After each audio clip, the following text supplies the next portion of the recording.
Good morning and welcome to Fox 29 News Now on this chilly Monday morning, February the 25th. It is around 10 a.m. this morning. The Weather Authority calls for a chilly Monday with dangerous winds. The Philadelphia area is slated for cold and windy day with temperatures in the low 40s. I'm just going to run you through some slides here so you can take a look at what to expect today. So we have wind gusts right now about 40 degrees, and we'll go into some more slides here. Just bear with me.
Well, these heavy winds were causing major headaches from power outages to downed trees. Bill Anderson was in Upper Providence where a tree had fallen into a home. Here's his report from this morning. So we've been talking about reports all throughout the morning of significant wind damage, gusts up to 60 miles an hour, but it's obviously a clearer way to explain it is just show it rather than just talk about it. We're here in Upper Providence, and you can see where the wind sheared off a pretty large tree in the back of this Upper Providence, Delaware County house on Orange Street. The tree fell onto the roof and then actually into the house just a few feet from one of the beds. Electrical lines were severed, and the residents, told us that they had to actually crawl out of the house, both for fear of the power lines and also because the tree had fallen so deeply into the house that they had to crawl under it. Significant damage, a long rebuild coming. But do you want to hear an example of a homeowner with great perspective? This homeowner said he actually considers himself lucky. Yeah, we're lucky. I mean, everybody got out fine. Dogs are okay. Me and my wife are okay. Everything else could be replaced. So I count myself very lucky tonight because it could have been a lot worse. And fire department, police department came right away. So we're really thankful for those folks, the first responders. Great job. Now, this is just an example of everything that we're seeing. Power outage reports continue to come in. Nearly 1,200 in Montgomery County, 700 in Chester County, nearly 600 in Bucks, 500 in Philadelphia. And we expect those numbers to continue to go up as people simply wake up and realize that they don't have power. The wind gusts will continue throughout the day, so folks need to be aware and be careful, because as you can see, this is the type of damage that 60-mile-an-hour winds can do. In Upper Providence, I'm Bill Anderson, Fox 29 News.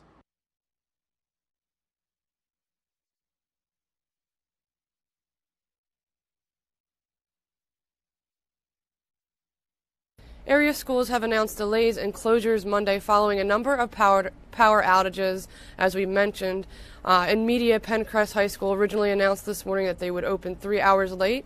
However, they have since posted an update saying they will be closed for the day, so make sure you're checking up on your schools. Their post read, due to power outage at Pencrest, there will be no school for Pencrest students and staff. All other buildings will report at a normal time. In Levittown, Pearl S. Buck Elementary School will be closed Monday for staff and students. All other Neshaminy District schools will open as normal.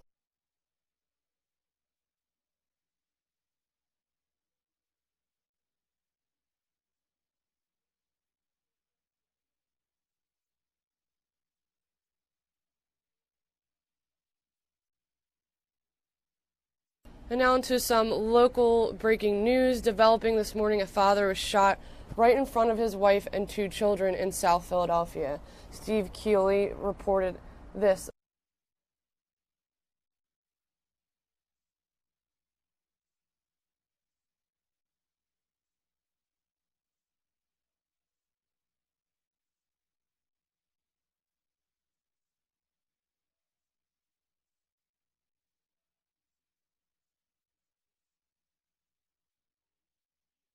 12 hours after, the snapped-off crime scene tape was flapping in the winds, and morning commuters were going past the corner where a young father was shot in front of his 2 children and mother. And they were all going over the same question in their head as police. If it wasn't a robbery, why would someone shoot a 25-year-old man who just parked his car here on the corner of 12th and South in front of his family? He's not a local. It doesn't appear to be a robbery at this point.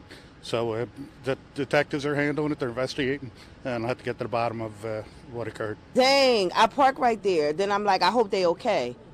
That's always my first concern, that everybody's well. Oh my God, that's terrible. That's insane. Wow. Yeah, I can't even believe that. Despite being shot in the neck, the 25-year-old father was still able to take his family and himself to the safety of a store several doors down the block, where police then took him to close by Jefferson Hospital, where he's now stable. Philadelphia police have what they call a real-time crime camera right above where this happened at 12th and South, one that may give them a video replay of what happened, but it still won't answer why it happened. On South Street, Steve Keeley, Fox 29 News.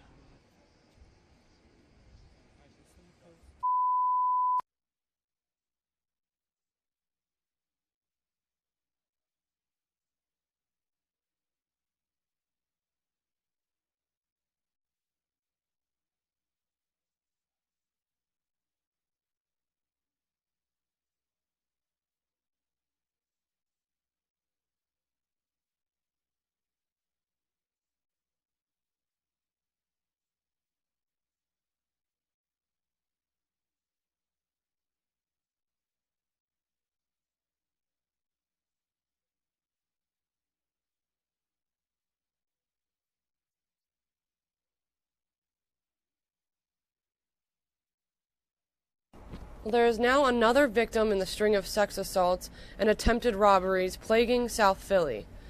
A 9th attack has been reported in South Philadelphia. Police say it happened late Thursday night near the 400 block of Mifflin Street. Before officials were aware of this incident, Captain Mark Bergman of the Special Victims Unit held a press conference on Friday, detailing what they know about the attacker. I would say he's a serial attacker, absolutely. Absolutely. All these incidents occurred between about midnight and 6 a.m. They're all women that are trying to get inside most of them inside their apartments. And in most of them, he pulls out a knife and he's seen operating a bike, like a 10-speed bike.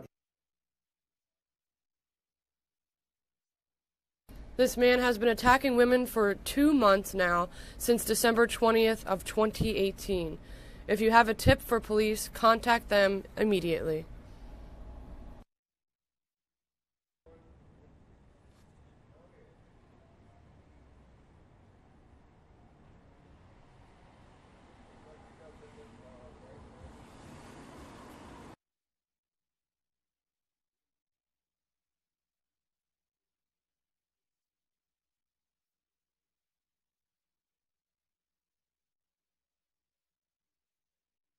In Atlantic County, a South Jersey man in jail this morning on human trafficking charges. 36-year-old Joshua was arrested on 5 counts of human trafficking involving 3 women who were held against their will. The women were found at this home on Pierce Road in Mays Landing after a 2-month investigation. The Atlantic County prosecutor says one of the women was able to escape out a window and get help. Neighbors say there had been reports of suspicious activity in the past. You see people coming in and out that you don't expect. There's suspicious activity. I hear about it so much on TV. I read it in the newspaper. And for that reason, no, it doesn't shock me. No, it doesn't. Joshua is set to appear in court later this week.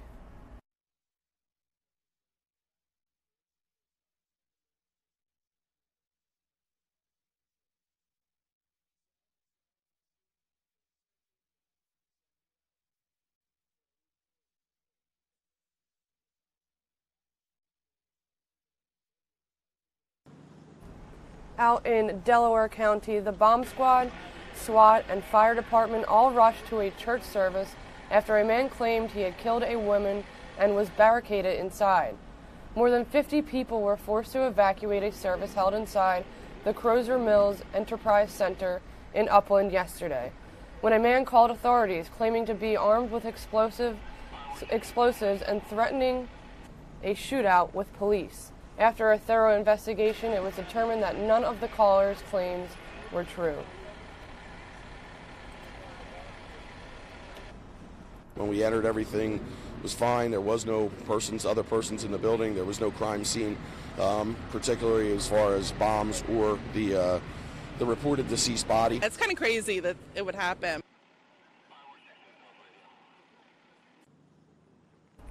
Police are calling this a swatting incident, where someone calls with a false report about a serious situation. They are now searching for the caller.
Now over to Chester County, where firefighters rushed to get a house fire under control.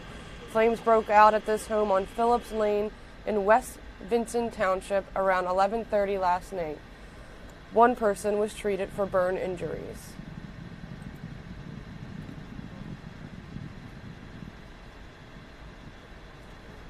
Also in Chester County in Tredyffrin, firefighters battled flames and smoke at a retirement community. The good news is the fire broke out at a condo building still under construction. It started just past 3 p.m. yesterday afternoon on North Atwater Drive near Yellow Springs Road. A Fox 29 viewer captured this video of firefighters in action. Thankfully, no one was hurt.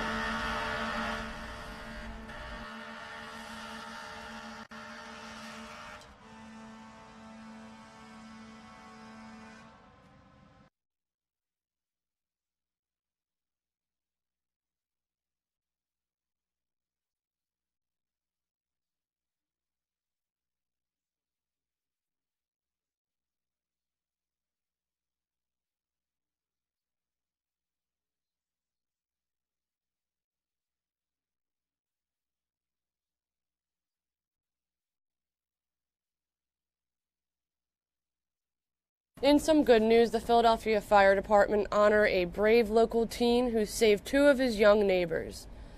Yesterday, the FC Wesley Methodist Church joined firefighters to honor 18-year-old David Goulet. A month ago, David ran into a burning home at 56 and Girard in West Philadelphia to rescue his 4- and 5-year-old neighbors. Deputy Chief Charles Johnson says he wants David to hold on to his sense of community and willingness to help others.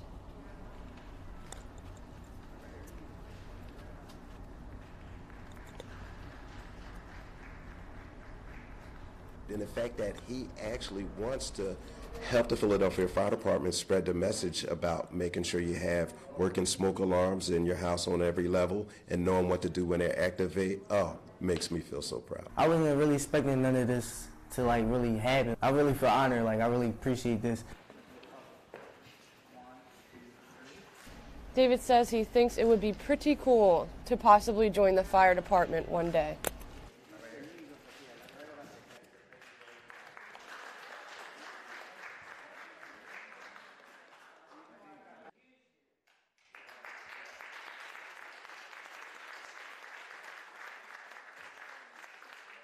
Extreme sense of compassion, Adam K. Till, Fire Committee.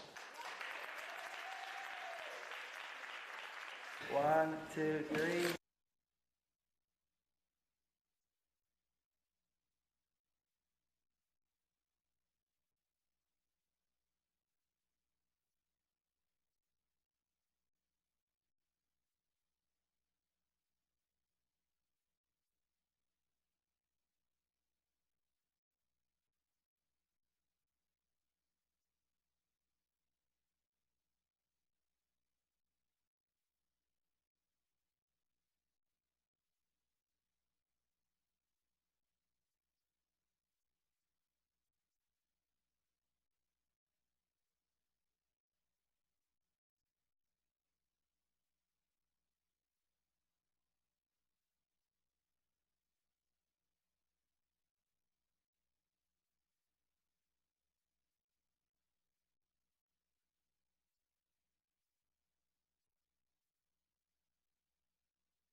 Well, there's another summit this week between President Trump and North Korea's King Kim Jong-un.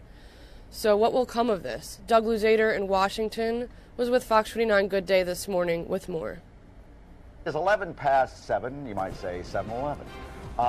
President Trump is heading to Vietnam, as you know, for a summit, again, second one with North Korea's Kim Jong-un. And the White House hopes that this meeting will lead to some kind of nuclear agreement. We shall see. Doug Luzader, they're going to try it again, huh? They're going to try it again. This is going to generate a lot of attention, no doubt, for the president and for Kim Jong-un. It is less clear what they're really going to achieve, though, with this summit. President Trump will depart for Vietnam today on Air Force One. North Korea's Kim Jong-un left on Saturday for the long trip by train to much fanfare. The two have met before, last year in Singapore. And last night, President Trump gave a bit of a preview. We're going to have, I think, a very interesting 2.5 days in Vietnam. And we have a chance for the total denuclearization of an area of the world that was very dangerous. North Korea has refrained from missile and nuclear tests since the last meeting, and some see the status quo as good enough for the White House. I think that we'll see a continuation of American policy. I don't think that's a good thing, but nonetheless, I think that we will have some very friendly words from President Trump. Meantime, there is a lot happening back home. A former Trump fixer and lawyer, Michael Cohen, is expected to testify before Congress this week, just as Congress may vote to oppose the president's emergency declaration at the border, all of which may distract from the summit or vice versa. Vietnam, meantime, is going through final security preps for the big meeting, and that may include cracking down on Trump and Kim impersonators. Howard X says he was booted from the country after officials said his travel visa was invalid. But the real reason was basically, born with a face looking like Kim Jong-un. That's the real crime. Okay. Meantime, the White House is kind of tamping down expectations somewhat for this summit. The president last night said that as long as North Korea continues to abstain from nuclear and missile tests, he'll be happy. Mike and Al.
If we go backwards and we rush to judgment and we allow for political lynchings without any due process. Virginia's embattled lieutenant governor comparing himself to lynching victims from the late 19th and early 20th centuries.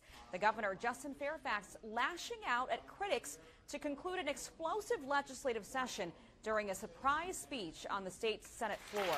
Fairfax defending himself against sexual misconduct allegations as he resisted widespread calls to resign. I've heard much about anti-lynching on the floor of this very Senate, where people were not given any due process whatsoever, and we rue that.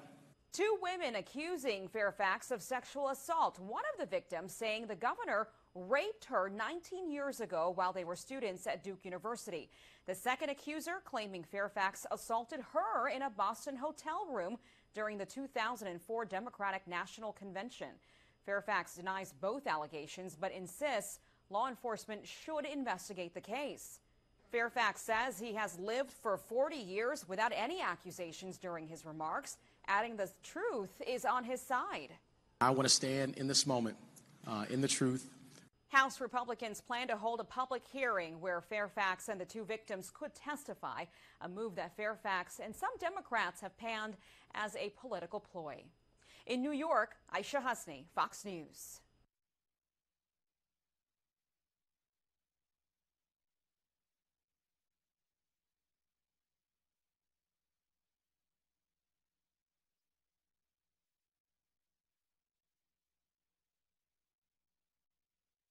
Well, this morning, U.S. Representative Eric Swalwell was the featured speaker at the latest installment of Politics and Eggs. Representative Swalwell is currently serving his fourth term representing California's 15th congressional district.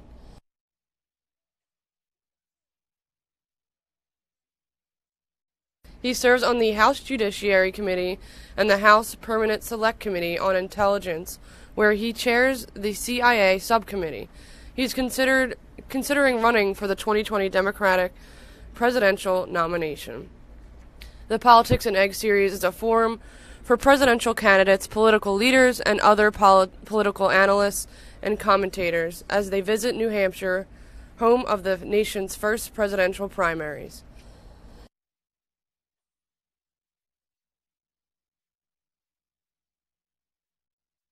Following this clip I'm about to show you of Politics and Eggs, it will jump right into President Donald Trump's speech from this morning.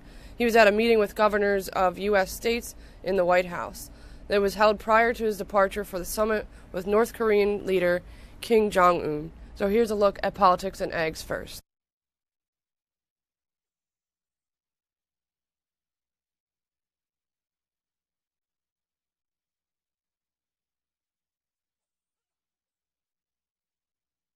The freedom to dream. The dream that my parents dreamed for me in an Iowa driveway when I would tell my dad when he'd bring the police cruiser home, I want to be a cop just like you. And he would tell me, son, it doesn't work that way. I want you to go to college. And then when you do that, I want you to go to law school and do justice in the courtroom just like I had to do on the street. It's the dream that every New Hampshire family dreams for their kids. If you're free to learn, you're free to dream. If you're free to breathe clean air and drink clean water, you're free to dream. If you're free from discrimination, you're free to dream. If you're free to vote, you're free to dream.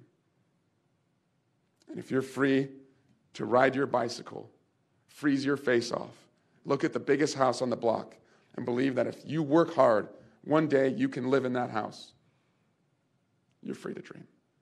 That's the promise of America. Not yet fulfilled for all Americans. But I think that's why you're here today, believing that as Republicans, as Democrats, as independents, we're not as divided as we're told we're supposed to be. We all believe in that promise. And we should do all we can to link our arms and make sure it reaches everywhere. Thank you so much.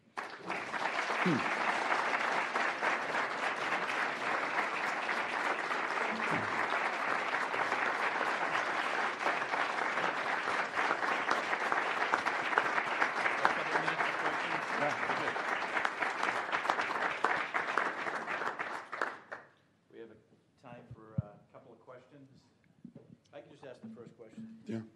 Can you explain, you're a member of the Intelligence Committee, you're going to have a big hearing this week. You have President Trump's personal attorney going to be testifying in your committee. And he's also been in front of special prosecutor. He's been convicted.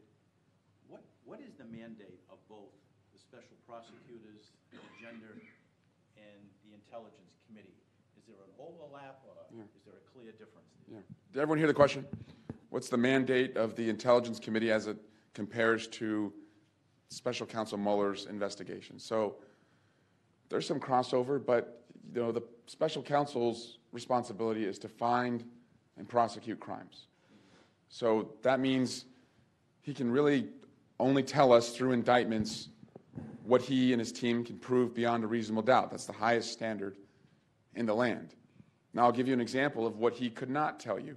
Say, just for example, there was a intercept, a phone call of a Russian A talking to Russian B about Trump campaign member C. And they said, hey, we had a great meeting with Trump campaign member C. If the only way you can prove that that meeting occurred is through that intercept, one, you would never get those Russians into court. Two, it's hearsay.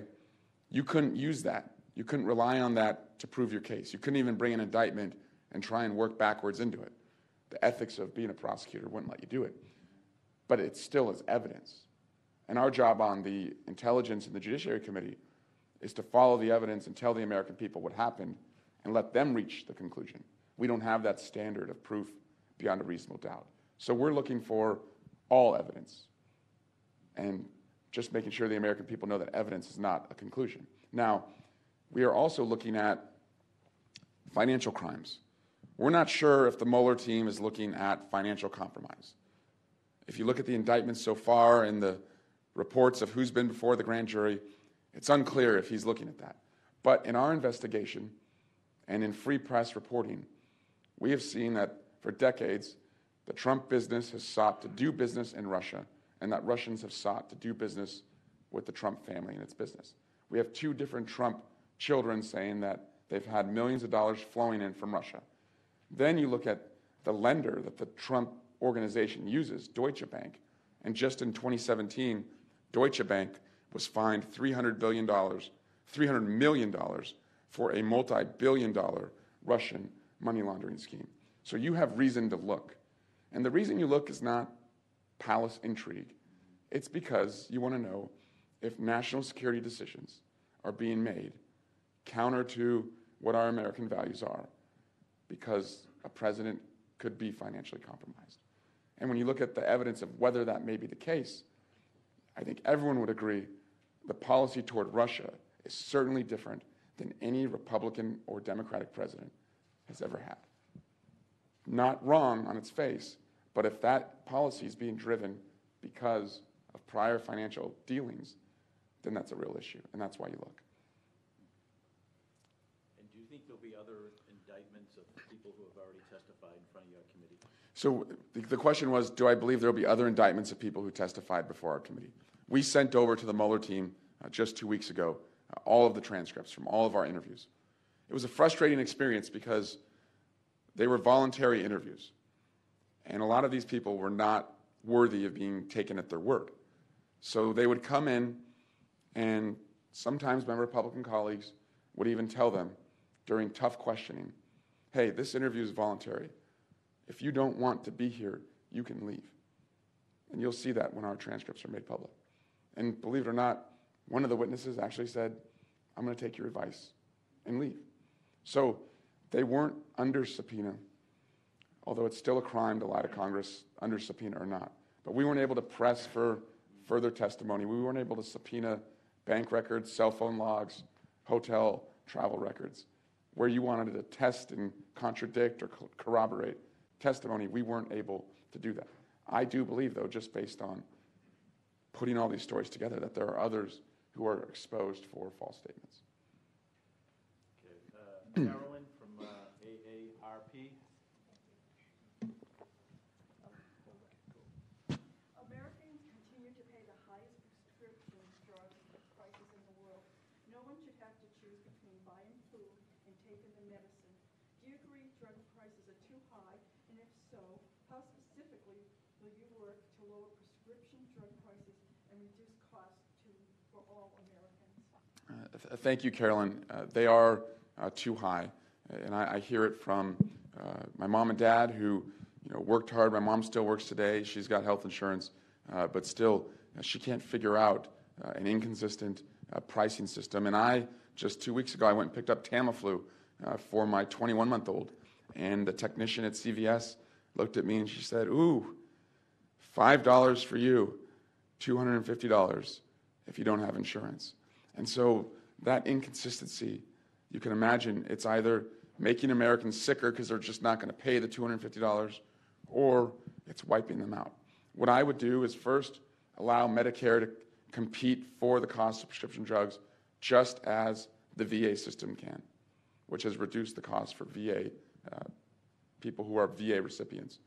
Second, I would make sure that universal coverage, a public option, included the cost of prescription drugs. Third, I would put more competition into and shine more transparency onto the pharmaceutical industry to make sure that there is not price fixing. And four, I would really lean on the innovation I was talking about, making sure that the National Institutes of Health, public research dollars, had scientists working to find cures in our lifetime that would bring down the overall cost and expand access for people who need cures and therapies the most. Thank you. Matt Mayberry, just wait for the mic, the student. Good morning, Congressman. My name is Matt Matt. Mayberry from Dover. I'm a veteran. 10% of our state is comprised of veterans and issues that affect them. During our time together, a veteran in the United States will have committed suicide, one every 65 minutes. Could you please talk a little bit about issues affecting veterans and what you would do about them, and what you have done about them during your time in Congress? Yeah. Which branch did you serve in? Air Force. Thank you for doing that. First, with our veterans, I would make sure that before we fund any future military Department of Defense programs, we would make sure that every veteran who has already served is receiving the medical care they need, the mental health care they need, has a jobs guarantee, because the skills that you got overseas or serving on a base here in the United States matter and shouldn't leave you homeless. But also, I believe that some of these issues on background checks help us reduce suicides when it comes to knowing more about who's purchasing a firearm and striving to see that as a way to also reduce the number of veterans. I'm most worried right now about the 1 million young veterans who served in Iraq and Afghanistan. And so many of them, I've been told, have just ghosted, meaning that once they left their service, they didn't stay in touch with the federal government. They didn't want to be a part of any local American Legion. They didn't want to have any local services, and they're out on their own. And I want to do all we can to find them, to let them know that we are there for a lifelong of care if they need it. And veterans, as I know, are very modest and very proud. And they want to believe that they can take care of themselves, and that's usually the case. But we have to take care of them if that's not the case. What have I done for veterans? Well, in addition to legislation I've supported to increase access to seeing a doctor if your own VA is overcrowded, I have a local veterans group who is at 2 of our community colleges, and they told me they are having a hard time recruiting people into the group. And I sat down with them recently and said, well, what do you all like to do? I said, why don't you do a baseball game? They said, we tried it. Didn't work. I said, why don't you guys go bowling? I said, we did that. It didn't work. I said, well, guys, speak up. What do you like to do? And one of them leaned forward and kind of whispered and said, sir, we like to shoot. So I asked our local sheriff if he'd open up the range. We took a bunch of veterans to the sheriff's range. And the sheriff's office used it as a recruiting tool and actually hired some of the veterans who went out there with me and shot. We're going to do that again in a couple more weeks. But just trying to be inventive and getting them to just present and join these veteran service organizations so that if they do have issues, they can get the help they need. Thanks, Matt. I am just going to switch gears really quick. Governor Cuomo is making an announcement. It's going to happen momentarily. I'm going to put it up for you with House Speaker Nancy Pelosi. Here's a look at that. This is live, and we'll tune into what they have to say.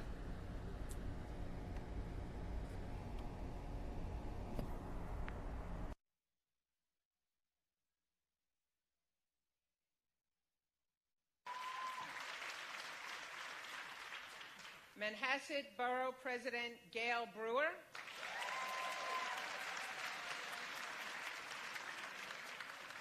Nassau County Executive Laura Curran. Members of the New York City Council, local mayors, district attorneys, and elected officials from across the state.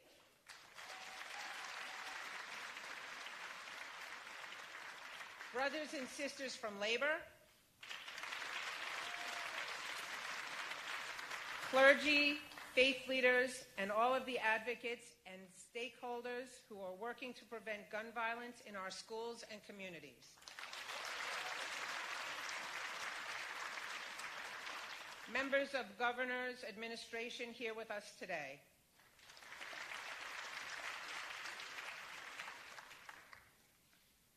Good morning, and thank you for being here today. This is a very important day for the entire state of New York, and for my family, it is especially personal.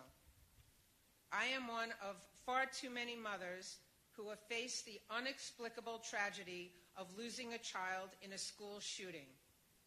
My son Scott, a 35-year-old teacher, cross-country coach, and a hero, was a victim of the Marjorie Stoneman Douglas massacre in Parkland, Florida.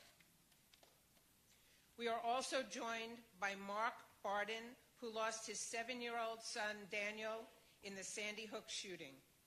He is one of far too many fathers who has faced this indescribable tragedy. Today we are here together with Governor Cuomo and Speaker of the House, Nancy Pelosi, who mean it when they say, "No more, this has to stop."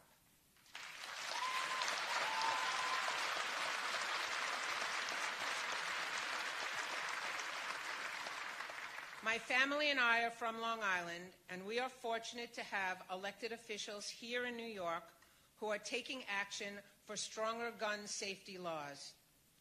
My governor, Andrew Cuomo, has proven himself to be the nation's #1 leader for gun safety.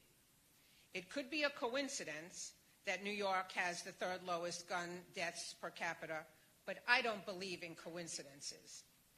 After Sandy Hook, when the nation fell to its knees and didn't know what to do, Governor Cuomo promised Mark and the families of other victims that he would do something about it. And he did when he passed the nation's strongest gun control legislation. That law, the SAFE Act, saves lives.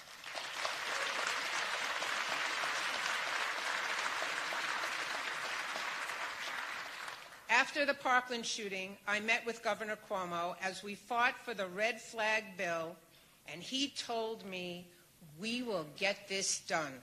And being a man true to his word, here we are today.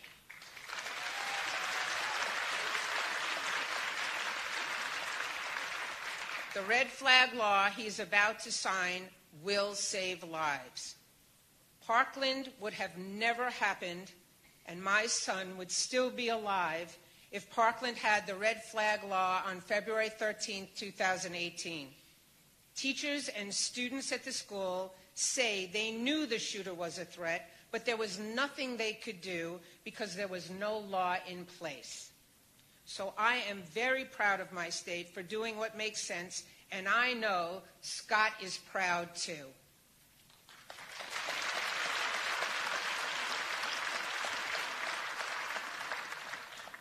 Advocates and anguished parents fight, but we cannot do it alone. Without Governor Cuomo's leadership, caring, and concern for all of our safety, this day would never have happened. It has been a long time since I have had something to celebrate, but I always said that I would celebrate when the red flag legislation was signed into law. Today, I will celebrate.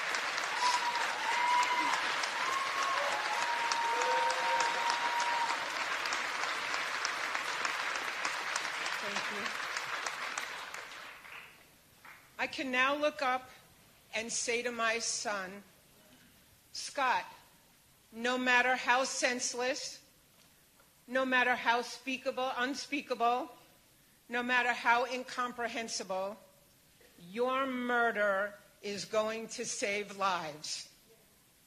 I thank you, Governor Cuomo, on behalf of myself, my family, and especially on behalf of my son, Scott.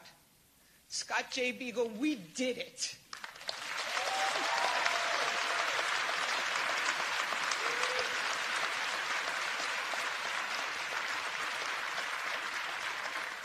Now, please join me in welcoming Governor Andrew Cuomo and Speaker of the House, Nancy Pelosi. Thank you.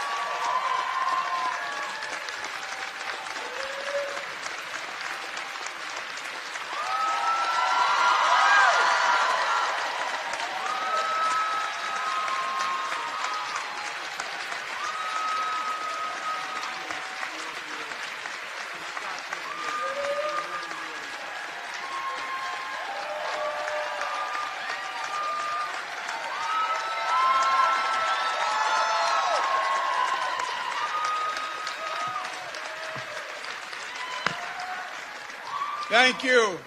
Thank you all. Let's give a big round of applause for John Jay for hosting us today.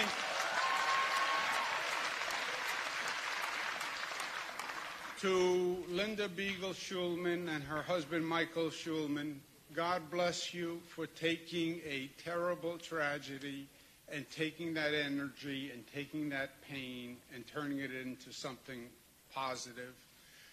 Scott's spirit does live today. I believe that. And congratulations to Linda Beagle Schulman. Let's give her a big round of applause.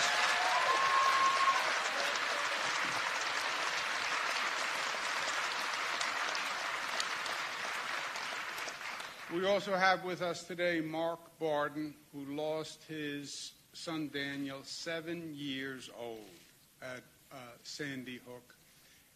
I don't know that I would have the strength that Mark had to carry on, and I know I wouldn't have had the strength to do all the work he has done. He has been a national spokesperson on this issue, and he's made a tremendous difference. Let's give him a round of applause.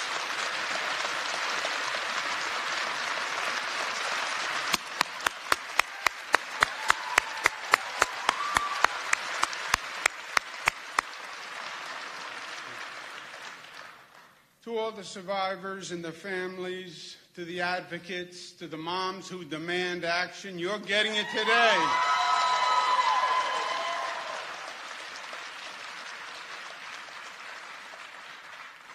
I'd like to recognize my sister Maria Cuomo. She calls herself Maria Cuomo Cole. That's her married name. I just like Maria Cuomo for some reason. But my sister Maria, who produces documentaries, did a documentary on Newtown telling the story of Sandy Hook, and it was a great vehicle to get the facts out. She did that nationwide. My sister Maria Cuomo.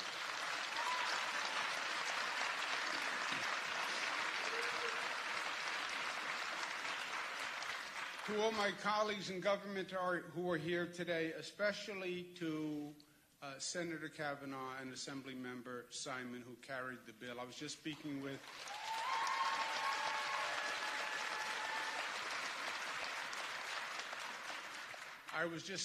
with the Speaker backstage. There is one situation when you're in the minority and you're passing a bill that really isn't going to pass, but you're passing it to make a point. It's a much different exercise when you're passing a bill and you're in the majority and it can actually pass. And Senator Kavanaugh and Assemblymember Simon were masterful in making government work, and I want to applaud them.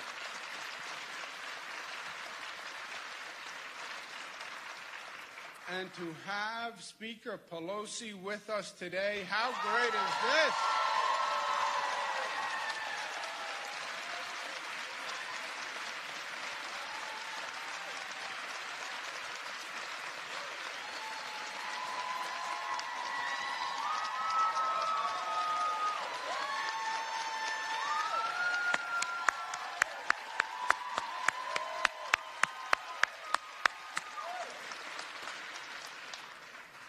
Speaker Pelosi, you carry all our hopes and dreams.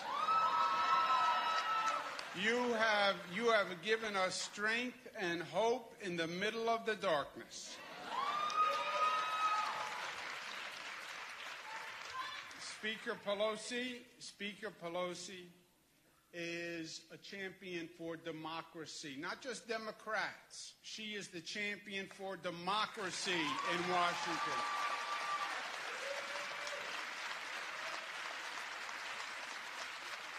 And she is standing up to an administration that constantly flaunts the Constitution, that has deceived the American people, that tramples their rights, that seeks to divide this nation every day on every issue. And Speaker Pelosi, God bless you for the job you do.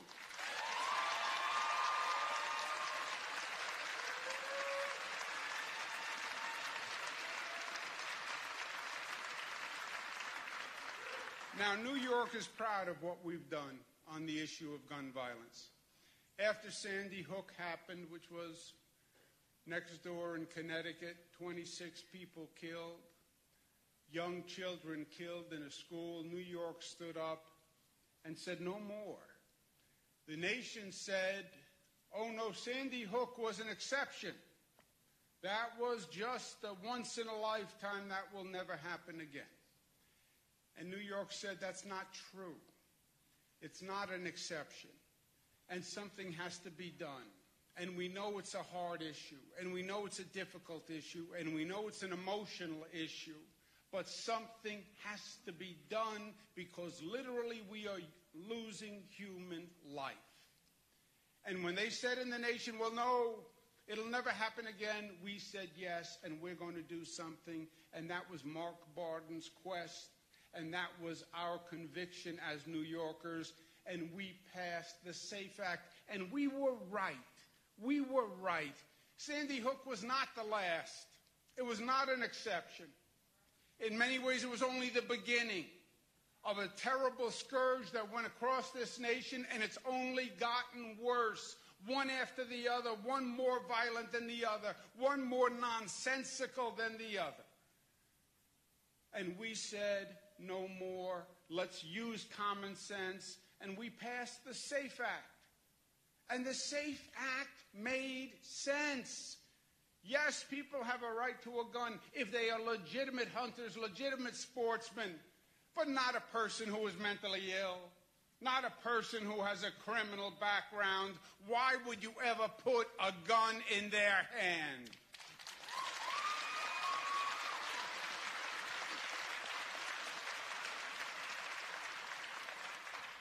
The SAFE Act banned assault weapons, banned high-capacity magazines. It extended the background check to private sales. Why? Because otherwise the system is a joke.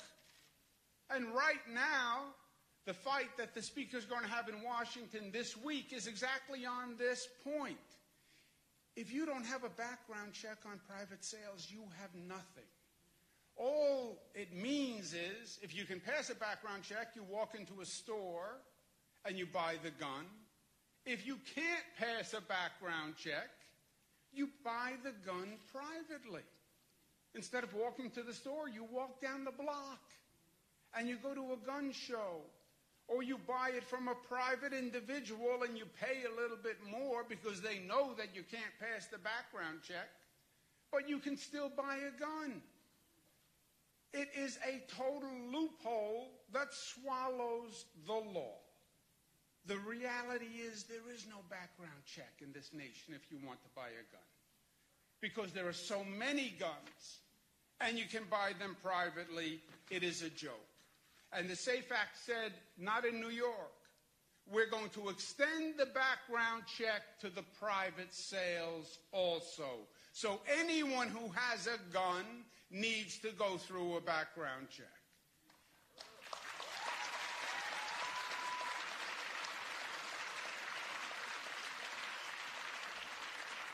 And today, my friends, today New York is proud once again to pass a first in the nation, the red flag bill that empowers school teachers to do something when they believe something bad is going to happen.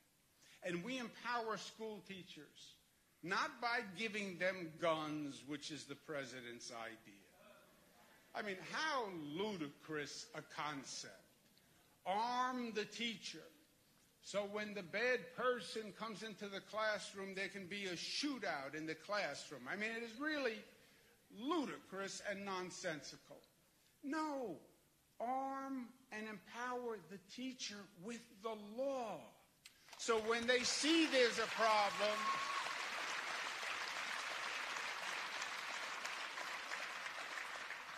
so when the teacher sees there's a problem, or a family member sees there's a problem and believes that a person could be a danger to themselves or others, they can go to a judge and say, "Judge, please do an evaluation." It is common sense.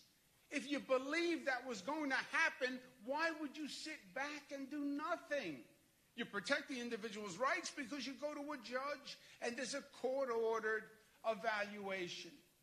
Over half of the school shootings, the teachers now say there were signs.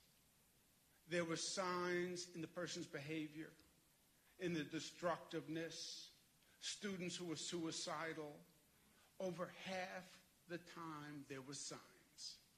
And if that teacher or that administrator had recourse and could have gone to a judge and said, "Please do an evaluation. I think this young person needs help. Please help them," how many lives could have been saved? And that's why this bill is in the spirit of Scott and the testament to the work of Linda Beagle-Schulman and Michael Schulman. God bless you.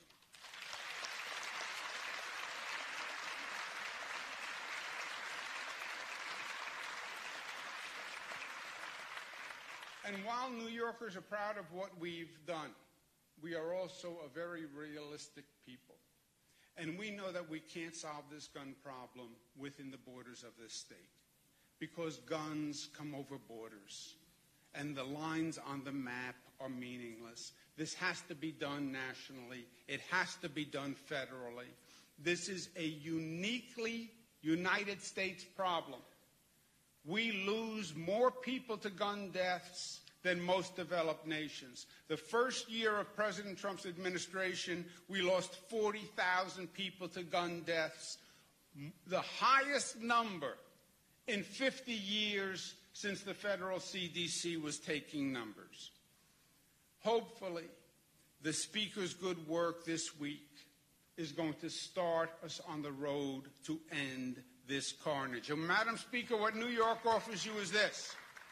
What New York offers you is proof to the myths that you will hear in Washington this week. And that's what it really is. You have the opposition is about fear and lack of facts and lack of information. And when they say to you, Madam Speaker, oh no, this is a slippery slope.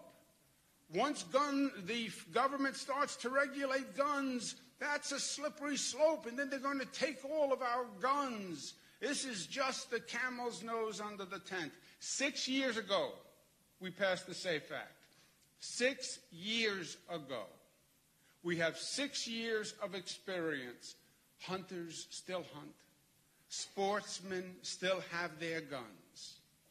But criminals don't, and mentally ill don't, and the slippery slope never happened, and government never came to take anyone's guns, and it worked.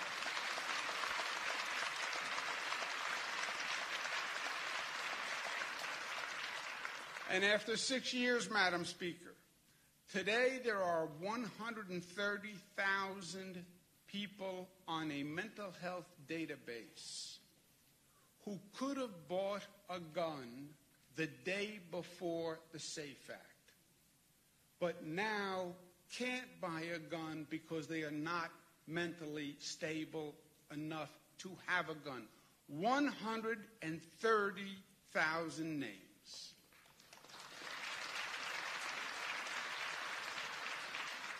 And, Madam Speaker, when they talk and debate about, well, these private sales are not really the problem. After the SAFE Act, private sales have to go through the NICS background check. 33,000 people have bought guns through private sales. Of those 33,000, about 1,000 sales have been stopped because the person did not pass the background check. That's 1 out of every 33 gun sales. That is a bigger deal. And that's why this works, Madam Speaker, and the proof is on your side.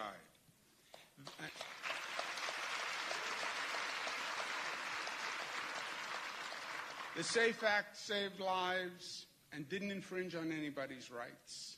The red flag bill, I have no doubt, will save lives and doesn't infringe on anybody's rights. It is common sense. It is logical. It is factual. We just have to get past the politics and get past the fear, because Americans are better than this. We are smarter than this. We are more proactive than this. And we're losing too many lives to ignorance and politics in this nation. And it has to end, and that is the battle that our Speaker starts this week. I applaud my colleagues in state government. I applaud the advocates who work so hard. I applaud the parents with the deepest of respect for carrying on and turning your loss into a benefit for others. We wish our Speaker Godspeed as she works to end this ugly chapter in Washington. Ladies and gentlemen, let's give a New York welcome to our great Speaker, Nancy Pelosi.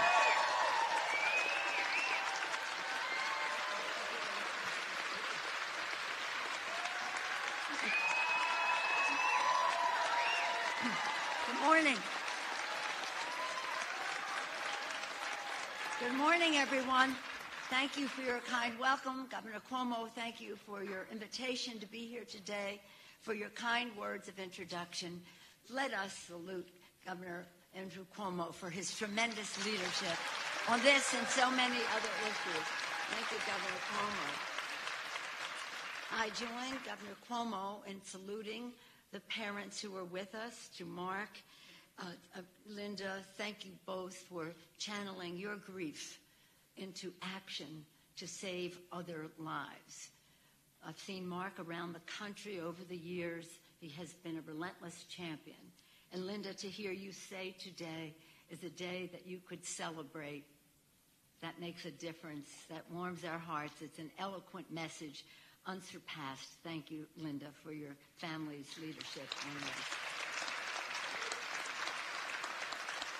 And I join the governor not only in saluting them, but saluting Senator Kavanaugh, Assemblywoman Simon, and all of the state legislators who are here. Thank you for your courage in passing the legislation.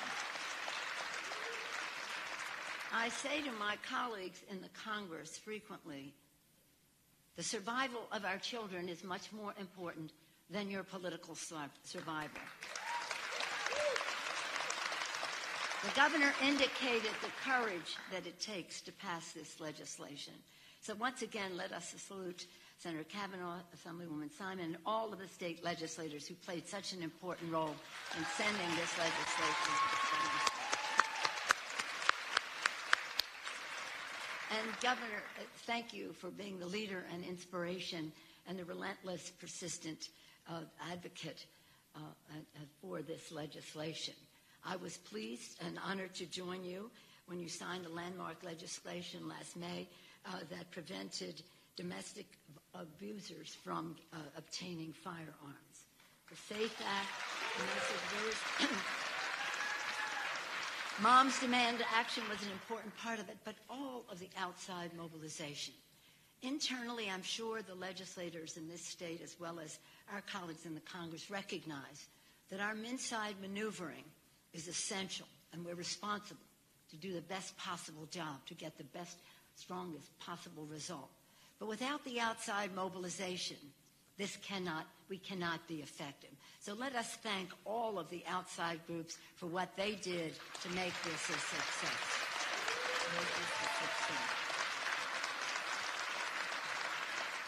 The governor mentioned some of the statistics involved, and was it George Bernard Shaw said the sign of a truly intelligent person is that they are acknowledged statistics, and the statistics tell the story, but the personal stories really change the minds, and the stories of the parents and the families and the school children who were there, March for Our Lives, all of that is changing, because this gun violence issue is a national health epidemic in our country.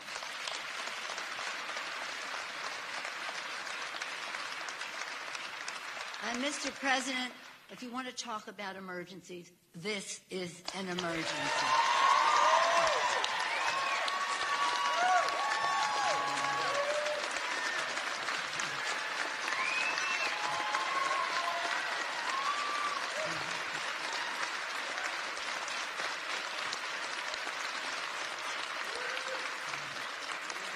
So I thank you, Governor, and I thank New York State for being such a leader on this issue. And my colleagues, I don't know if Nydia Velasquez is here with us. There's a lot of traffic getting over here, but she and all of the New York members have been so great on this issue, mostly all. But we in Congress want to follow your lead in keeping guns out of the hands of people who are a risk to themselves and others through extreme risk protection orders that empower the full force of communities to act, otherwise known as red flag. Now, let me say, when we talk about red flag and people with certain challenges, 99% of people with any diagnosis of mental are safe, law-abiding people in our country. So we don't want to stigmatize as we do this. We just want to identify, prioritize, to save lives, and save lives of the person themselves, danger to themselves or to others. And let me also say that when we bring up our legislation this week, we will pass the bill on the floor of the House to prevent gun violence. We will pass that bill.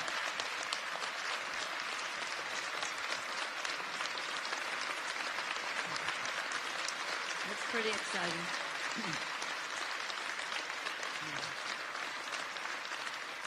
And we will do so, again, because of what you have done here to build the momentum, the outside mobilization, to make the case, so that now around 90% of the public supports gun violence prevention by way of background checks.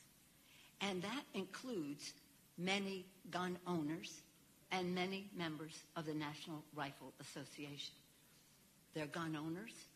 They've taken background checks. They think other people should too. So that's how you get to 90%. by not only advocating, but explaining this is what the bill does, so that they cannot mischaracterize, as the governor said they do, some of the leadership of the gun lobbies do. So we go forward with the full support of the American people, and we will, again, pass the bill. And what it will do is encouragement the enactment of extreme risk protection order law, as you are doing here, prevent domestic violence abusers and stalkers from obtaining firearms. Once again, you're in the lead. Provide funds to the CDC for gun violence prevention research. Very, very important. They can do it, but we have to provide the funds and insist that this administration do it. And so we have the capacity to save lives. When we had the election in the fall, a lot of it was about health, the good health of the American people, and this is a health issue. The mobilization of young people and families affected by gun violence and other groups, again, were essential in electing people who had the courage to take the challenging vote to save lives. So I thank all of you in New York for being in the lead. I thank, again, the governor for his commitment, his dedication, his relentlessness on this issue. And I want the families to know that this will not end here. We have more to do, but it's not about taking guns away from people. It's just making sure that the law is effective in doing a background check in a timely way. We're going to extend the time. We have two bills this week. One that was about background checks, and the next day extending the period of time. Now, if you don't have a no in 72 hours, it's a yes. So we're extending the time on that. But again, all of this by listening, hearing what really will save lives, because sadly the tragic events of mass shootings command a great deal of attention, rightfully so. But every single day and every single night in our country, people are killed by guns senselessly, unnecessarily, and we want to make sure that we reduce violence in our country. So again, I thank all of you. I'm very proud of the whole Congress of the United States, but our members who will have the courage to vote correctly when we come together this week. Tonight, we're taking the bill to the Rules Committee. Tomorrow, the rule will be on the floor in order to and we'll vote on the rule. On Wednesday, we'll pass the bill, the gun violence prevention by background checks. Thursday, we will have the bill to extend the time. But starting the week here in New York, making this gun violence prevention week, really, not officially, but legislatively, it just sends a very, very, very strong message. So thank you for that. By the way, just incidentally, okay, you can applaud for that.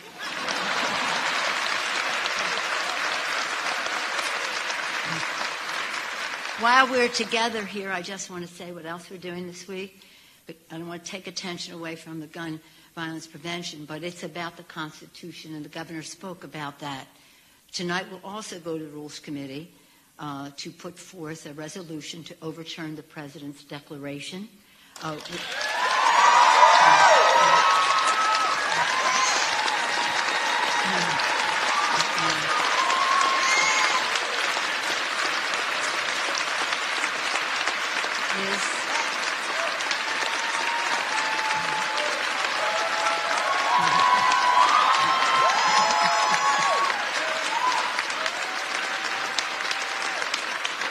Congressman Joaquin Castro of Texas, the chair of the Congressional Hispanic Caucus from Texas, a border state, was taking the lead on this.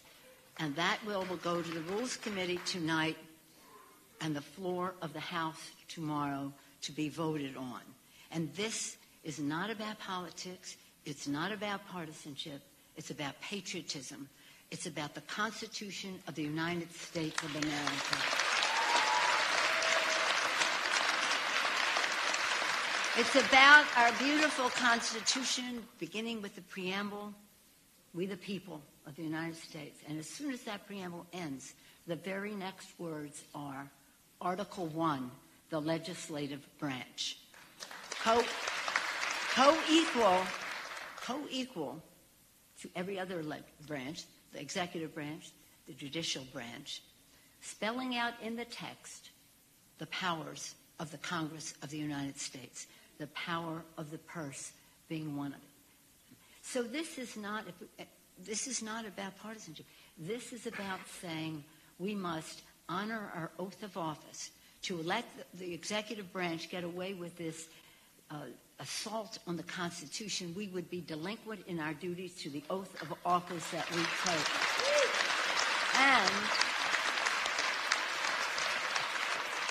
And defile the core, the heart of the Constitution, which is separation of powers, co-equal branches of government as a check and balance on each other. So this is going to be quite a week when we talk about what our Constitution really says, what it says about the separation of power, what it says about the rights of people to have gun ownership, but the rights also of us to have some say in the protection of the American people by advancing gun violence prevention. So all of you are super patriots who are doing this because you are upholding the Constitution of the United States.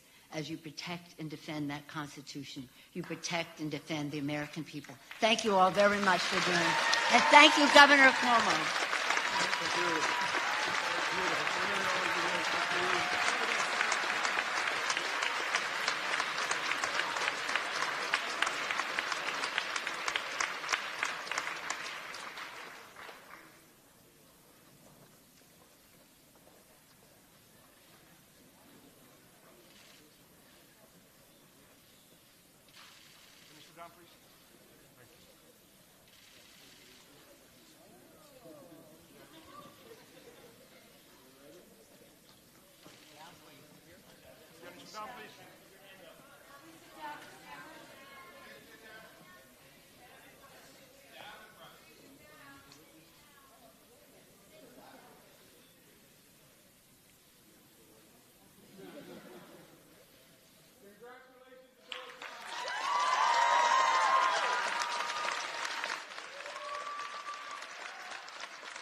Once again, that was Governor Cuomo and Speaker Nancy Pelosi signing a gun legislation for New York.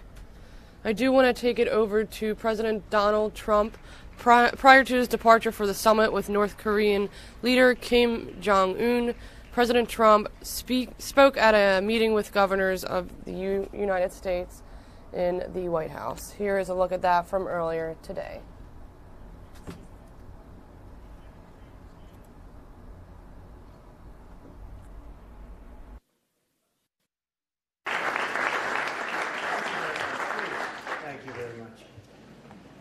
Governors, we all sort of get together and we have a good time, but we're going to accomplish a lot. It's going to be a very good meeting. Tremendous things are happening for our country. I'm now, right after this meeting, I leave for Vietnam, where I meet with Chairman Kim, and we talk about something that, frankly, he never spoke to anybody about, but we're speaking aloud, and I think we can have a very good summit. I think we'll have a very tremendous summit. We want denuclearization. And I think he'll have a country that will set a lot of records for speed in terms of an economy. And I told you last night, it was a lovely dinner, but I told you how well we did with our trade talks in China. And it looks like they'll be coming back quickly again. And we're going to have another summit. We're going to have a signing summit, which is even better. So hopefully we can get that completed. But we're getting very, very close. Ambassador Lighthizer, Steve Mnuchin, a lot of folks in the room have been helping. And that's been great. And I just see our great secretary sitting there on drug prices. First time in 54 years that drug prices have actually gone down this year. So, Mr. Secretary, thank you very much. That's a great job.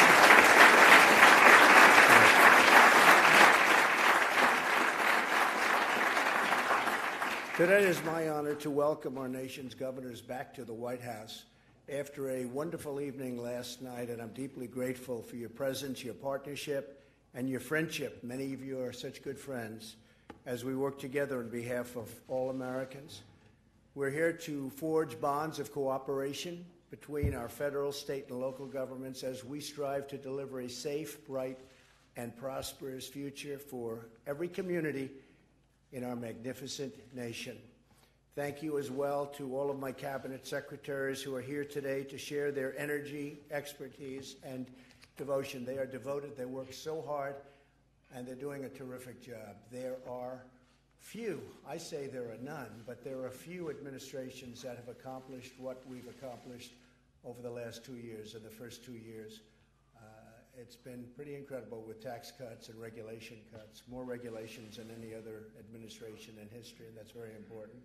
And we still have regulation, but you don't have 10 of identical regulations that you have to get approved and wiped out from different departments. So we've really cut it down. A highway that would take 17 or 18 years of approval now takes probably 2, and we're trying to get it down to 1. And it may be rejected on various grounds, including environmental. But we have it down to 2, and we think we can get it down further. So that'll be something. You know, you have many highways and many roadways, and they're tied up for many years, and that won't be happening too much anymore. In my State of the Union address, I outlined many bipartisan priorities that we all share: delivering fair trade, rebuilding our nation's infrastructure, which we are going to work very hard on, because as governors, that has to be music to your ears.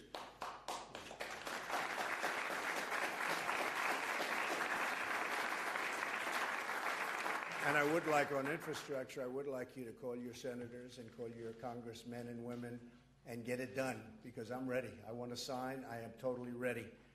Reducing the price of health care and prescription drugs, and we've made a lot of progress. As I said, first year in 54 years that prescription prices have gone down, which is a big statement, but we can get them a lot lower. We're in the process, Mr. Secretary, of doing that. Creating a safe and lawful immigration system, and keeping America safe. We're gathered today at a truly incredible time for our nation.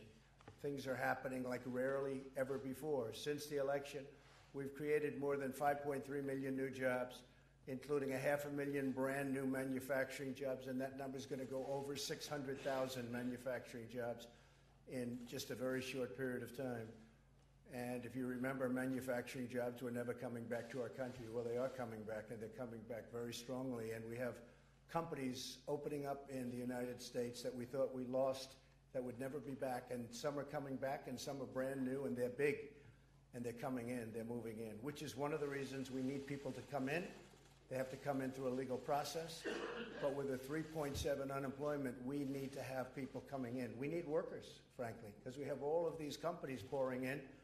We were just discussing our great new governor of Michigan last night, where you have some good news coming up very soon. And we have car companies opening up in Michigan and Ohio and Pennsylvania and so many other places. I was with Prime Minister Abe of Japan, and he was saying could be 7 different plants in a very short period of time, not to mention all of the plants that have already opened. So we need people. We have to have people, and they have to come in, but they have to come in legally and through merit. Nearly 5 million Americans have been lifted off of food stamps during this very short period of time. Blue-collar jobs are growing at their fastest pace in many decades.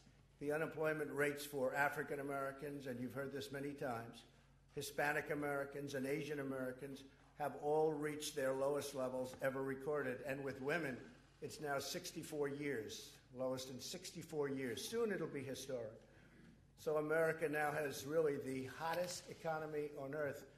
Whenever I greet a prime minister or a president or any leaders of any countries, they always start off by saying, congratulations on your economy.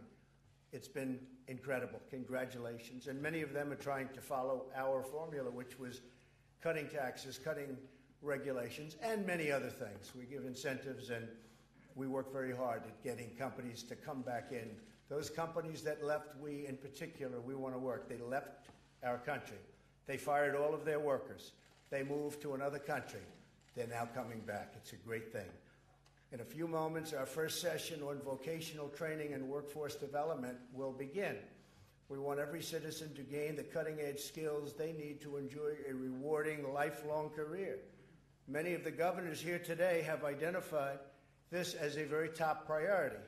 My daughter Ivanka, who's going to be speaking later, she has been so much involved, so incredibly involved. Where's Ivanka?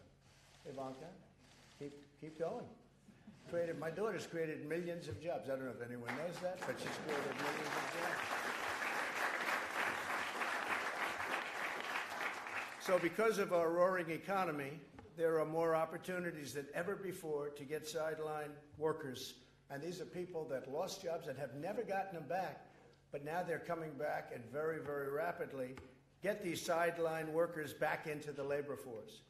Last year, my administration created the Council for American Worker and launched the Pledge of America's Workers, where we've gained commitments from private sector leaders to hire and train more than 6.5 million Americans. Think of it, 6.5 million.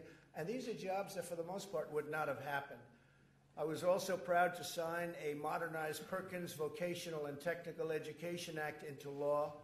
We believe two simple rules: buy American and hire American. It used to be a terrible thing when you said America first. People said all sorts of things. It's terrible. It's a horror. It's America first. It's make America great again. It's whatever you want to call it, but that's the way it is.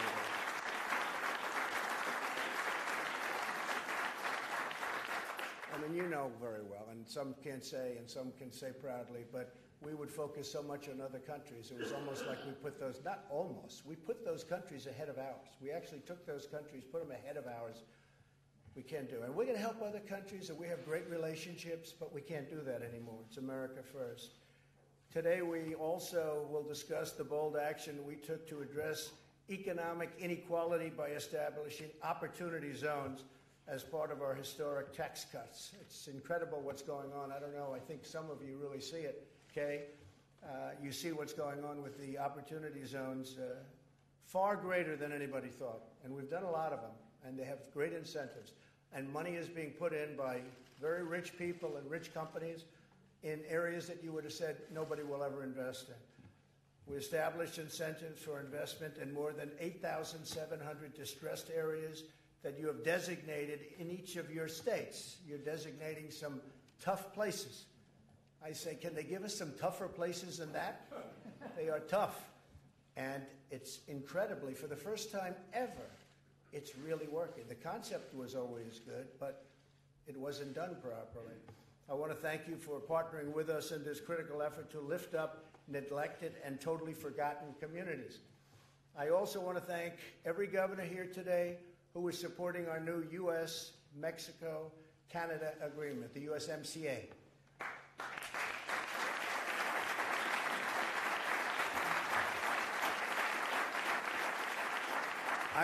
I've long said that NAFTA is the worst trade deal that any country has ever signed. It emptied us out. We had a surplus with Mexico and Canada, and we went to a $130 billion trade deficit with the combination of Mexico and Canada. And this deal will bring it back. We're opening it up to farmers. We're opening Canada, as an example, and Mexico to farmers.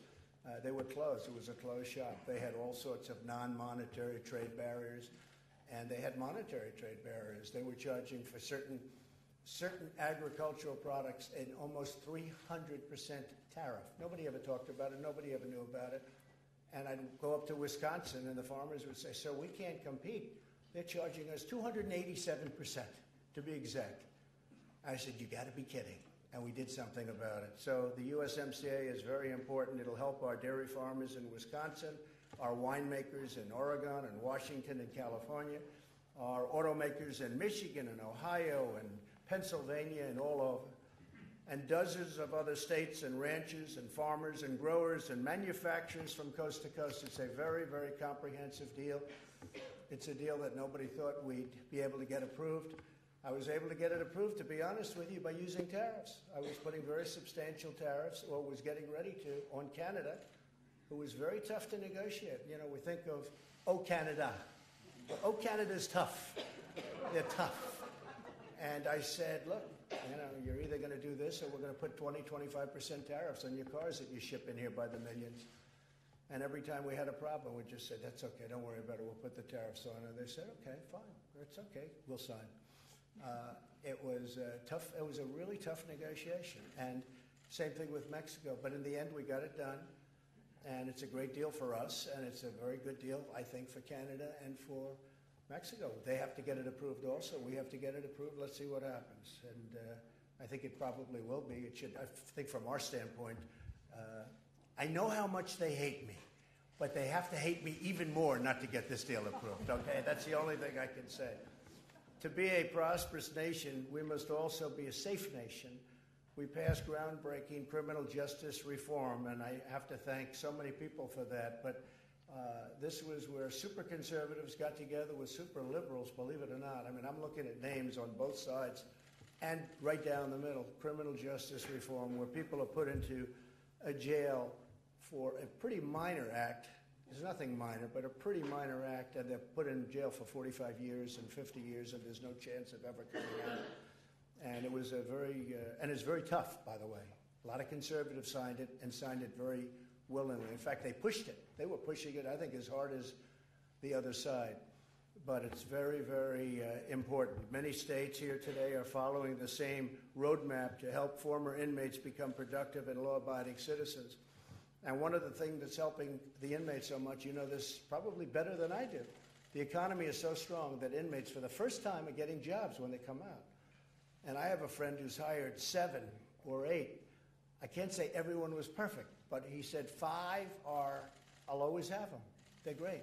They got a chance. Nobody would hire them because they have that, whatever it is in the background, and it's a very tough situation for them in the past. But the economy is so strong. The economy, the strength of the economy, became our best friend. They couldn't get workers, and now they're hiring people that they normally wouldn't have.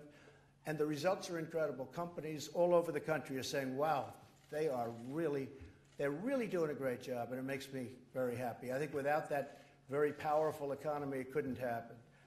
So finally, to protect our communities, we must secure the border against human trafficking, drug smuggling, and crime of all types. The human trafficking is a tremendous problem where mostly women, and they're tied up and they're taped up and they're put in the back of cars, and the car does not come through the port of entry. I mean, you watch this. Everything comes through it. 90% of the drugs don't come through the port of entry. 90% of the drugs and the big stuff goes out to the desert, makes a left, and goes where you don't have any wall. I'm going to call it a wall. You know, they'd like me to call it a barrier. It's a wall. It's a big, beautiful, powerful steel wall that you can see through, which is very important to be able to see through. And if you don't have it, you're not going to have borders. You're not going to have a country pretty soon, because we're spending a fortune. We're doing an incredible job. The Border Patrol has been amazing. The military has been amazing. I called in the military, and they've been amazing. But if we had a wall, we'd save a fortune, not only on drugs that are being smuggled into the country, and you're talking about billions and billions and billions of dollars worth of drugs, but would save it just on not having to pay military, not having to pay so much in the Border Patrol. The Border Patrol can go to other locations and other places. But I'll say this, Border Patrol and ICE, and I'm proud of ICE because they go into areas where a lot of people don't want to go, including law enforcement. These are tough, tough people that they're dealing with, and you need tough people. The ICE people, they're tough, but they're incredible. I mean, they're just incredible in so many ways. They are patriotic people. They love our country. They want it to work, and they'll go into situations that you want no part of. When you look at these MS-13 gangs, sheriffs all over the country have told me we're very happy to have ICE come in and take over, because this is a group of people that hard to even understand how they could have developed this way. They're mean, they're sadistic, the crimes are incredible. We're taking them out by the thousands, and we're bringing them back to where they came from. And in some cases, we're putting them in jail, but, you know, then we pay for them for the next 40 years. but we're bringing them back where they came from. And I told Guatemala, and I told Honduras, and I told El Salvador, 3 places where they send us tremendous numbers of people. And they're rough people. They're not sending us their finest. It doesn't make sense. Why would they send their finest? They're sending us some very, as I would sometimes say, rough hombres. These are rough, tough people, many criminal people. And I told these 3 countries, you know, we send them $500 million a year. I said, we're not sending it anymore. And you organize caravans. And these caravans that are coming up, we had one, and we've broken them up. I don't know if you've been seeing. We've broken them up. We've gotten them broken up in many cases now before they get here. But you take a look at Tijuana, Mexico. Thousands and thousands of people are sitting there trying to get into our country. And if we didn't have a wall there that we've totally renovated and fixed, if we didn't have that wall, it would be impossible even for the military to stop them. Because don't forget, unlike other countries, and this is a good thing, I don't want to create controversy, because I hate controversy, believe me. But unlike other countries, we don't let people get shot. You know, we don't have people standing there with the most sophisticated machine guns in the world and use them. Many countries do. Many countries do. We can't do that. We can't do that. This country can't do that. But the barrier does it very simply, just doesn't let them in. So you take a look at a place like Tijuana and other places, it's incredible what that wall has done. And that's not even the upper, you know, the best of our walls. We have a great system now. We have a prototype.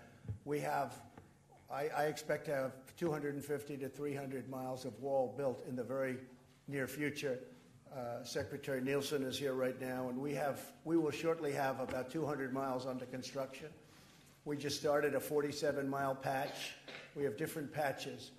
We bid it out tough. We have a much better prototype. It's actually a beautiful wall. It's a beautiful looking, actually, you know, I've always said part of the wall was that previous administrations, when they did little walls, they built them so badly, so unattractive. So I wouldn't want them in my backyard. And the new one is incredible looking. It's a piece of art in a sense. It's still, and it's, by the way, more effective. It's more effective. So we are doing a job. We're getting it up. We have beautiful prototypes. We're working with the Army Corps of Engineers. We're total pros. And I don't know if you saw what I put on Twitter, but I put on Twitter a piece of it. That's not the new prototype. The new prototype has started in different locations. But we're going to be pretty soon having well over a couple of 100 miles of wall up. We don't have to go 2,000. We never planned on going 2,000. It's 2,000 from the Gulf to the Pacific. It's 2,000 miles. But you have many natural boundaries, including really tough waters, which you don't need the wall. We have very, very rugged mountain areas, which you don't need the wall.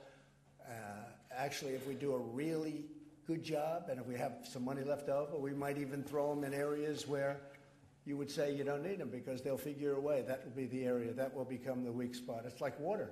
It just seeks its own.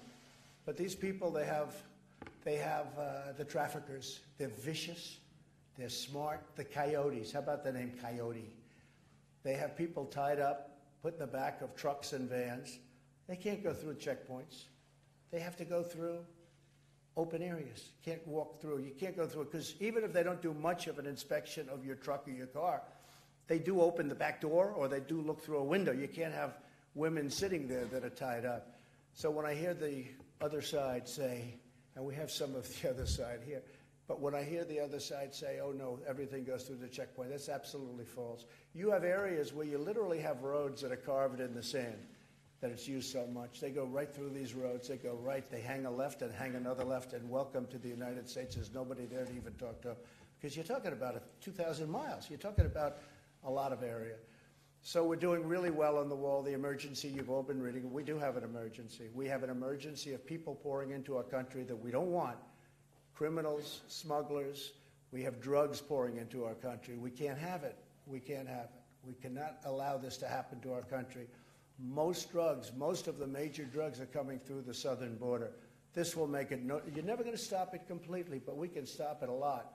One of the things that Ambassador Lighthizer and Steve and all of the people that are working with China, the fentanyl is a tremendous problem. It seems to be made 100% in China, 100%. Now, China's paying us right now billions and billions of dollars of tariffs a month. Every month, billions of dollars. I love it, personally. I love it. But they're paying billions of dollars, and it's hurting them. It's not good for them. And I said to President Xi, I said, President, you have to do me a favor. As part of our trade deal, it has nothing to do with trade, or certainly very little, but we're having shipped over here from China fentanyl. It's killing 88,000 people a year, and probably more. That's just the ones we know about. It's deadly. A little tiny spoonful can wipe out a state. It's hard to believe. Can wipe out an entire state. A spoonful of this stuff. And in China, they have a very, very tough penalty for drugs. It's called the death penalty. And I said to President Xi, you don't have much of a drug problem. Do you have a drug problem? No. No drug problem. I said, so you have 1.4 billion people, and you don't have a drug problem. That's right, no drug problem. I said, what do you attribute that to? Death penalty, quick trial. They don't have trials that last 19 years. At the end of the judge dies, everybody dies. The only one living is the one that did the damage. You know, they have what's called a quick trial. It goes quick. It doesn't take a lot of time. And if you're a drug dealer, you say, you know what, maybe I'll just sort of stay out of China. Singapore, the same thing. So I said to President Xi, I said, you know, if you would criminalize the sale of fentanyl into the United States, you would be saving many, many lives. It took me 1 minute, and he agreed. Because it's not criminalized. I think they view it as an industrial drug or something. It's not criminalized. And as part of our deal, and Bob, don't forget to put that down, but as part of our deal, I think we're going to get a criminalization of fentanyl being sold into the United States. It'll stop. It'll stop.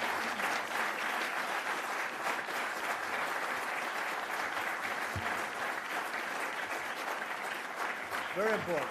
And I have to tell you, I have to really thank President Xi both for that, and he has been a big help with respect to North Korea. I have a very, very good relationship with Kim Jong-un, very, very good, but we need all the help we can get. And as you know, about 92% of the goods going into North Korea go through China, and President Xi's been very good. He's been very, very good. Now, you know, it helps that we are in a strong trading position, but nevertheless, he's been very strong, and he's, for the most part, held it. At the beginning, he was perfect. I told him the other day, at the beginning, you were perfect. Now you're good.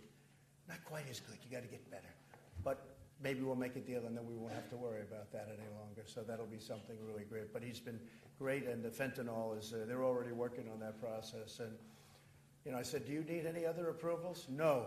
I said, well, that works a lot different than this country. He needs no other approval. When I got the basketball players out, the 3 basketball players, that was a beautiful scene. I was in China, and you have these 3, you know, potential stars, and I guess they're going into the NBA draft or just have. But I said, would you do me a favor? 3 players were just arrested. They were arrested for stealing in Louis Vuitton sunglasses. And I wasn't happy with those 3 players because they never gave our country much credit for having gotten them out. And believe me, they'd be in jail. Stealing in a store in China is a very big offense. And I said, would you do me a favor? I was having dinner with him at this incredible show that he put on in a ballroom, the likes of which few people have ever seen. It was an incredible evening. Melania is here, and I'm talking. And it just happened. And they were arrested. They were put in jail. And I said, Mr. President, could you do me a favor? Could you let the 3 basketball players out? He didn't know about it. He called over his people. He's got 10 people standing behind him. Everyone is central casting. Central casting. Glasses, pad. Boom. He was over. He came back. He reported within 2 minutes, explained basketball players, bomb. And I said, it would be a great thing if you could possibly let them out. He goes, so be it. They are out. I said, is this different than our country? Huh? Is this a little bit different? And we got them out. Then we came back, and the one's father said, well, we don't know that Trump helped. I sent a consultant. That consultant would have gotten nowhere. But, you know, we just have a great relationship with so many of these countries. And I think in some cases it's tough. There are many countries that take advantage of us very seriously, both at NATO and on trade. The European Union's very, very tough. Very, very tough. They don't allow our products in. They don't allow our farming goods in. You people know, many of you represent farm states. They won't, you know that better than anybody, they won't allow our farm products, and they don't take any. They have these monetary barriers that are brutal. They're worse than than others. The cars, they charge us big tariffs, and it's very hard for a car to get in, number one, but if it does, they have to pay a big tariff, whereas we charge them almost nothing when they send their cars to us, Mercedes and BMW and all of the things that they send. So we're taking care of it. I mean, we've informed them that, look, if you're not going to play ball, President Obama in 8 years couldn't do a thing. They wouldn't even meet with him. They said, we have no intention of meeting. They wouldn't even meet with President Obama. They wouldn't meet with President Bush. EU is one of the toughest, maybe the toughest, maybe in certain ways tougher than China, just smaller from our standpoint. But they have to meet, and we told them, have to meet, sorry. And if you don't meet, we're going to tariff the hell out of you. And they're going to meet. I mean, they're going to meet. But we lost last year with the European Union $151 billion. This has been going on for many years. Think of it, $151 billion. We take their product, they don't take ours. We don't charge them tariffs, they charge us tariffs. Other than that, it's a very fair arrangement. And by the way, we pay for their military because we pay almost, getting close to 100% for their military. I've gotten them to put up over $100 billion toward NATO, which has made a big impact. But so they have to treat us fairly. We want to have a great relationship. I have a great relationship with the leaders, but we have to be treated fairly.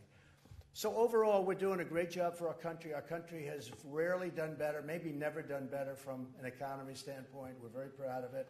And we have tremendous potential when we fix these trade deals because we're being ripped by everybody. We are just being ripped. We lose $800 billion a year on trade. Think of it.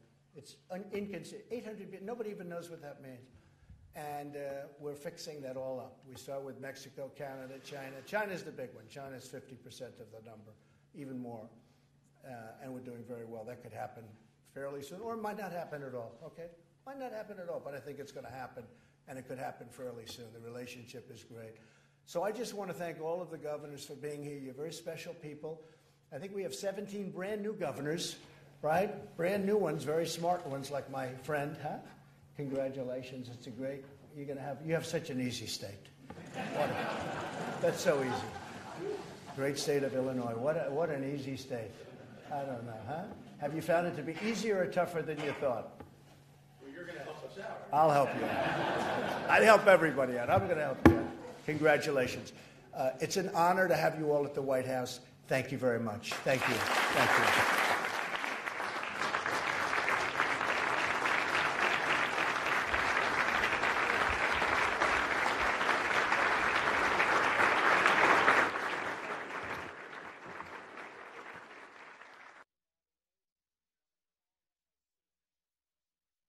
Gathered in Peru and took a bold stand for freedom when they signed the Lima Declaration and created this group that now bears its name.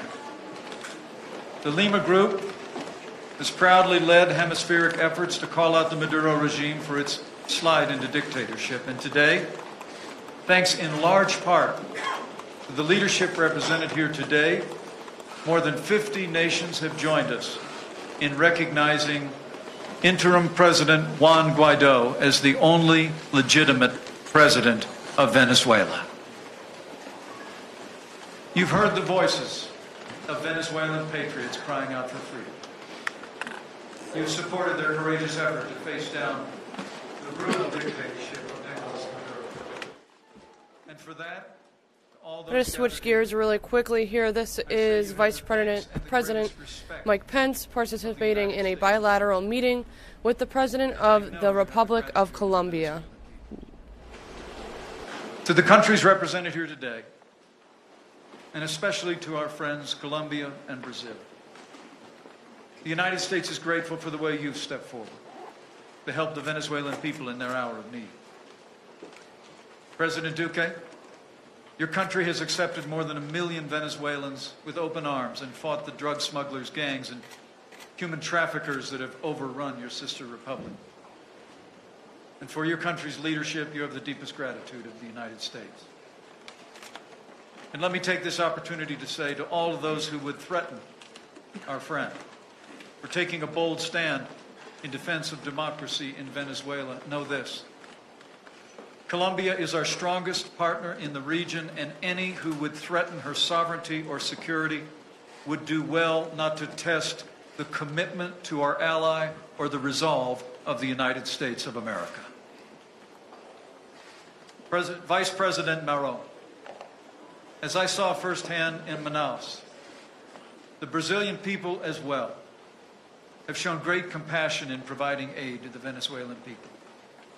And that compassion was again on display this weekend in the midst of tragic events that unfolded before the eyes of the world. And you have our thanks. But what brings us together today is the recognition by all the nations gathered here that Nicolas Maduro is a usurper with no legitimate claim to power. And Nicolas Maduro must go. The struggle in Venezuela is between dictatorship and democracy, between oppression and freedom, between the suffering of millions of Venezuelans and the opportunity for a new future of freedom and prosperity. It was utterly unconscionable that Maduro blocked hundreds of tons of aid from reaching impoverished people across Venezuela. That he literally danced while truckloads of aid with food and medicine burned. The reality is that today more than 9 out of 10 people in Venezuela live in poverty. The average Venezuelan has lost 20 pounds through deprivation and malnutrition. The economy has shrunk by half. Thousands of children are starving this very hour. And for months, food, medicine, and other supplies provided by the United States and our allies across this hemisphere have piled up along the border. Even as Maduro sent aid to his puppet masters in Cuba, the Venezuelan people continue to suffer deprivation. By contrast, the Venezuelan people's true leader took decisive action to put an end to their suffering. Interim President Juan Guaidó issued a direct order to the armed forces of Venezuela to allow all humanitarian aid to enter the country on Saturday, February 23rd. And he called on the Venezuelan people to show their resolve by holding peaceful protests outside military bases across the country. In response, thousands of Venezuelans gathered outside La Carlota Air Base in Caracas to raise their voices in support of liberty. And many of the military's rank and file showed their loyalty when they refused to fire on their fellow countrymen. So far, nearly 200 members of the armed forces of Venezuela have chosen to stand with the citizens of Venezuela and defected from the Maduro regime. And even in the midst of the tragic events of this last Saturday, some aid was able to cross the border into Venezuela from Brazil. As one of the servicemen who defected, the President Guaido's government said this weekend, and I quote, "It's millions versus 30 or so of them." 30 usurpers must not be allowed to deny liberty to 30 million people. As President Trump has said, the fight for freedom has begun. But Maduro's loyalists turned on their own people. As the world watched, they set fire to trucks loaded with food and medicine desperately needed by the Venezuelan people. Cuban-trained thugs in ski masks, known as colectivos, went roaming about border towns, shooting randomly at innocent civilians. More than 300 people were injured, and at least 5 Venezuelans lost their lives including members of the Himonas indigenous tribe. What we've seen in the last 2 days wasn't a bold stroke by a triumphant leader. It was the desperate act of a tyrant clinging to power with violence and intimidation.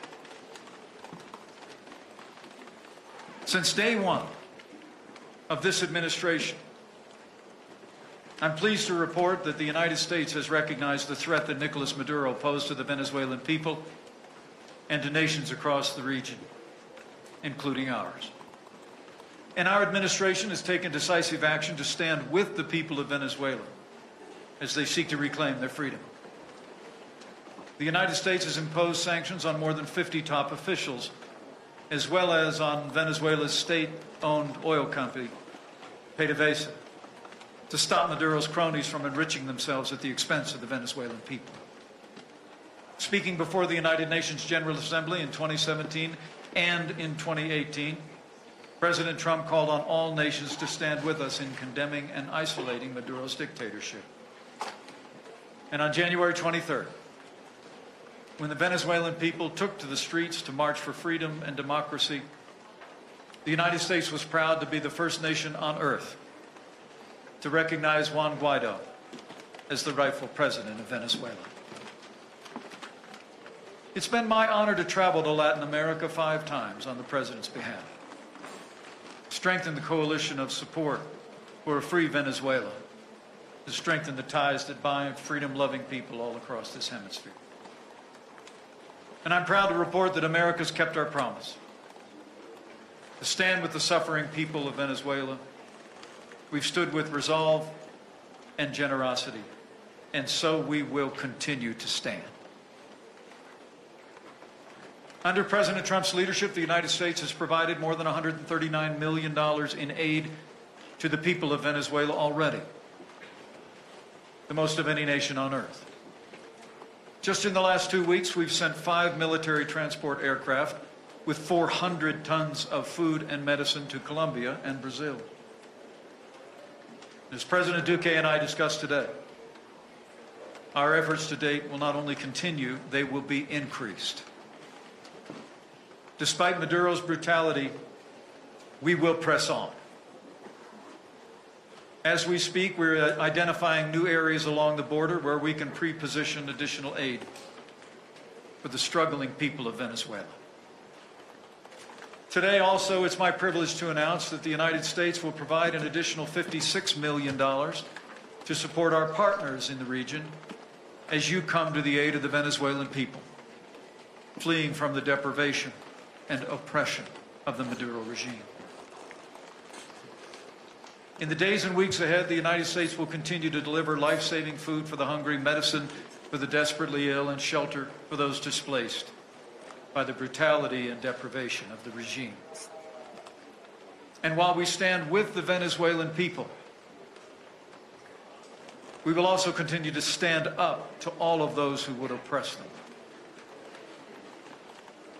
Many of your countries, such as Panama, Canada, and Colombia, have frozen the assets of military officials still loyal to Maduro, and we commend their action. These are important steps, cutting off the regime from the millions that they've stolen from the Venezuelan people, and we urge other freedom-loving countries to do the same. But as we stand here today, for all of that we have done before, it's time to do more. Many of your countries have pledged to crack down on the regime's money laundering and other corrupt activities and to cut off the worst offenders from the financial system completely. As the people of Venezuela take to the streets to reclaim their liberty,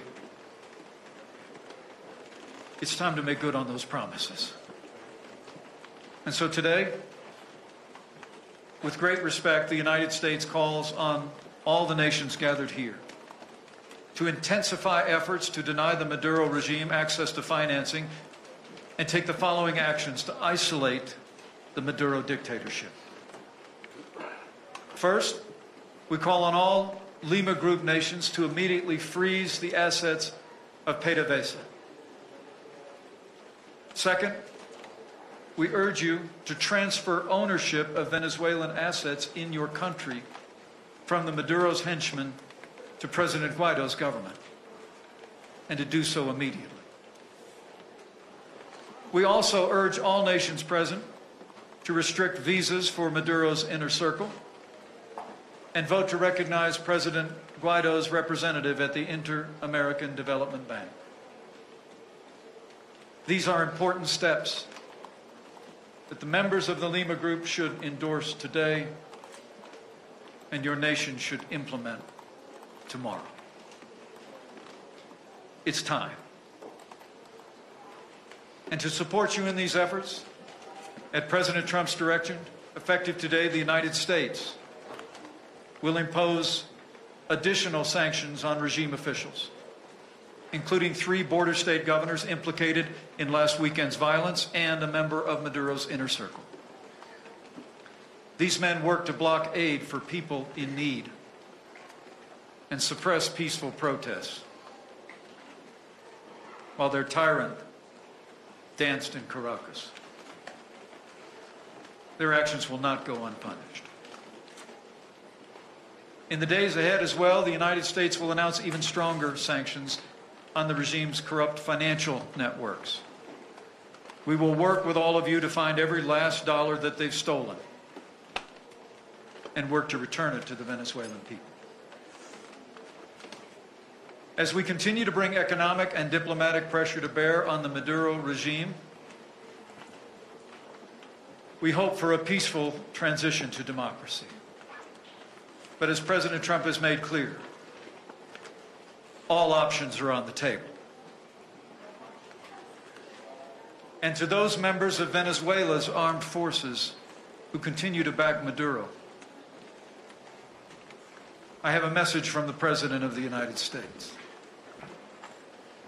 In words he first spoke 1 week ago, I say to the members of Venezuela's armed forces, you can choose to accept President Guaido's generous offer of amnesty, to live your life in peace with your families and your countrymen. But if you choose the other path, continuing to support Maduro, you ultimately will be held accountable. And as the President said 1 week ago, to those same military, you will find no safe harbor, no easy exit, no way out. You will lose everything. President Guaido does not seek retribution against you. But to be clear, neither does the United States of America. To all of those in the armed forces of Venezuela today, we say, if you take up the banner of democracy, President Guaido's government and the United States government will welcome your support and grant relief from the sanctions that have been placed.